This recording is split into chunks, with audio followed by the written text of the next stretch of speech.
Panginoon po, Yahweh El Shaddai, mga brother and sister, Brother Mike, Sister Belen, and Belardi family. Ang ipapatotoo ko lang po yung audition ko po. Yung audition ko po, kinakabahan po ako dahil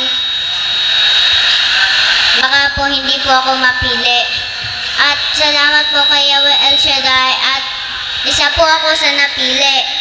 At ang pangalawa ko pong ipapatotoo, kinder hanggang grade 4 po ay with honor po ako. At nagpapasalamat po ako dahil binigyan niyo po ako ng katalinuhan at kalakasan. At ang pangatlo ko po ay birthday ko po kahapon. Nagpapasalamat po ako dahil binigyan niya po ako ng bagong birthday po uli. At nagpapasalamat din po ako dahil pinagaling niya po ang lola ko na nasa ospital at nandito po kami lahat mag-anak dito po ngayon. To God be the highest glory. Amen.